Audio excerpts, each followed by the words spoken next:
मैं Ananya Tiwari news 9 launcher पर आपका स्वागत वंदन अभिनंदन करती हूँ। आपको लेकर चल रही हूँ देश दुनिया की बड़ी खबरों की ओर। आज दिन सोमवार 11 नवंबर 2024।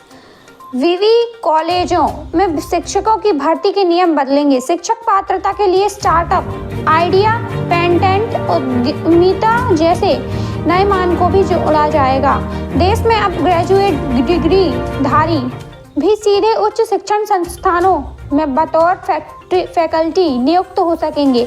बस शर्त यह है कि इसमें उद्यमिता, स्टार्टअप जैसे नए क्षेत्रों और उद्योग भागीदारी को लेकर जुनून हो।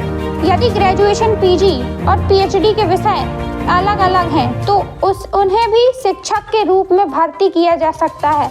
शोध पात्रों के प्रकाशन जैसे पारंपरिक मानकों के समांतर उम्मीदवारों के स्टार्टअप, आइडिया, उद्यमिता में योगदान, शोध, व्यवसायीकरण, पेटेंट और उद्योग भागीदारी बनाने की क्षमता जैसे नए मानक जोड़े जाएंगे। दरअसल यूजीसी विश्वविद्यालय और कॉलेजों में शिक्षक व अन्य अकादमिक स्टाफ की नियुक्ति की न्यूनतम योग्यता और मानक बरकरार है रखने के 2018 के नियमन में बदलाव करने की तैयारी कर रहा है।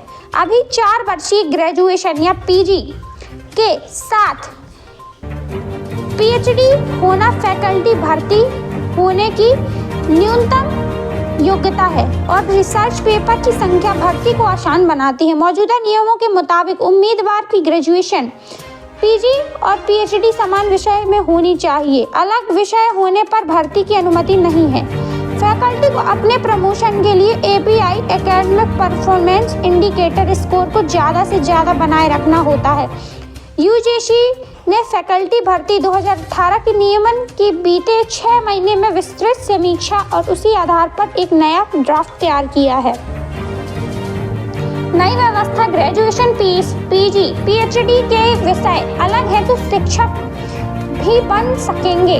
UGC chairman professor M Jagdish Kumar ने बताया, अभी फैकल्टी नियुक्ति उन लोगों तक सीमित रहती है जिन्होंने अपनी शैक्षिक प्रगति के दौरान एक ही विषय का अध्ययन किया है, जबकि उच्च शिक्षा संस्थानों को पीएचडी विषय के आधार पर फैकल्टी पदों पर डिसिप्लिनरी उम्मीदवारों के चयन पर संकोच नहीं करना चाहिए, भले ही उनके स्नातक या स्नातकोत्तर अध्ययन अलग अलग विषयों में हो। मौजूदा नियम इसकी मंजूरी नहीं देते। चुनावी वादों का पिटारा। महाराष्ट्र सत्तारूढ़ महायुति और महाविकास आघाड़ी का घोषणा पत्र जारी। महाराष्ट्र विधानसभा चुनाव के लिए 20 नवंबर को मतदान होना है। इसमें ठीक 10 दिन पहले भाजपा की अगुवाई वाली सत्तारूढ़ महायुति और कांग्रेस की अगुवाई वाली महाविकास आघाड़ी ने अपने घोषणा पत्र जारी किए हैं। दोनों ने महिलाओं पर ज्यादा फोकस किया है क्योंकि महाराष्ट्र में कुल 9.53 करोड़ वोटर्स में 4.7 करोड़ महिलाएं हैं। कनाडा आतंकी निज्जर का गुर्गा और भारत में मोस्ट वांटेड अर्श डल्ला गिरफ्तार। कनाडा की पुलिस ने खालिस्तानी का आतंकी हरदीप सिंह निज्जर के गुर्गे अर्शदीप सिंह डल्ला और अर्श डल्ला को गिरफ्तार किया है। रिपोर्ट के अनुसार डल्ला को पिछले महीने कनाडा के मिल्टन में शूट आउट की वारदात में पकड़ा गया था।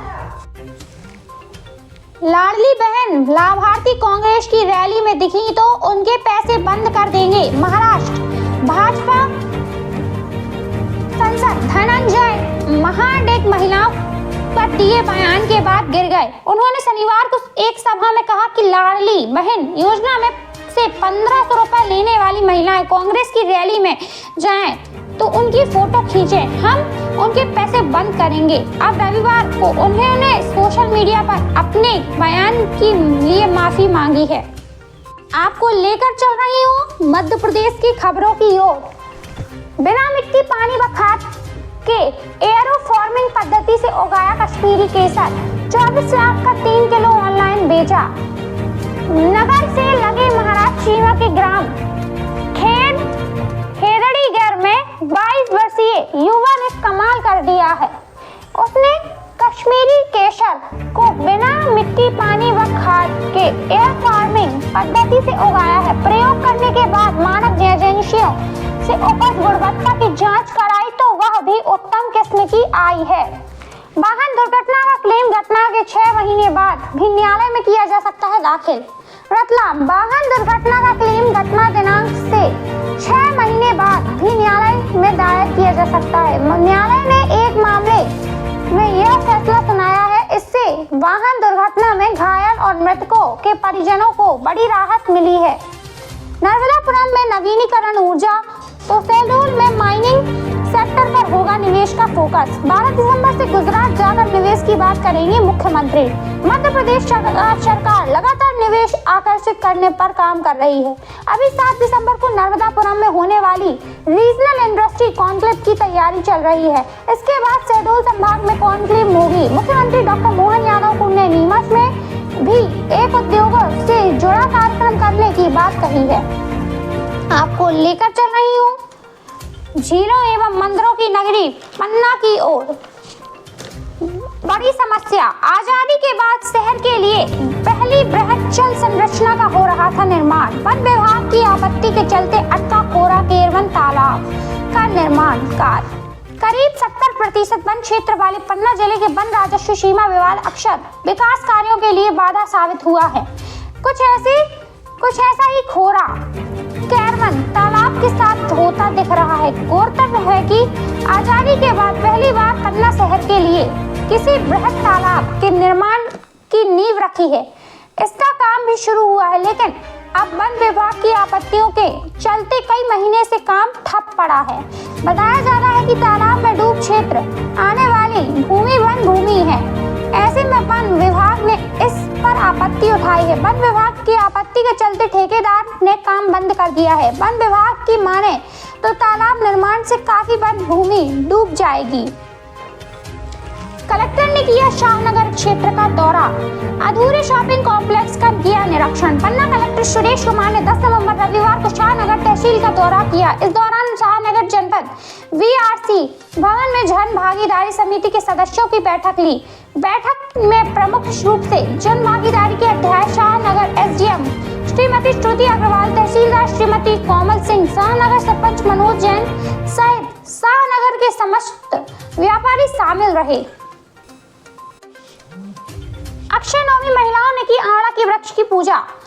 शाहनगर मुख्यालय सहित बोरी, बिशानी व टिकरिया में धूमधाम के साथ अक्षय नवमी का पर्व मनाया गया। रविवार की सुबह से महिलाएं पूजा की तैयारी में जुटी रही। कलेक्टर ने किया रायपुरा तहसील का निरीक्षण।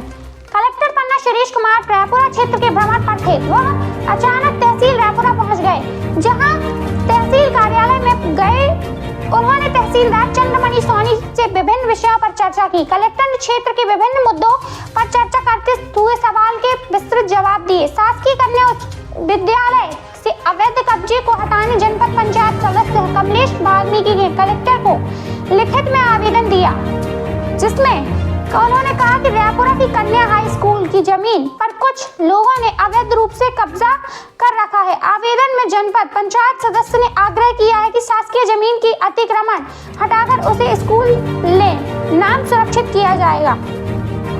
आपको लेकर चल रही हूँ राष्ट्रीय अंतर्राष्ट्रीय खबरों की ओर। दिल्ली कचरे से बिजली प्रोजेक्ट का हुआ 10 लाख लोगों का दम घोट रहा।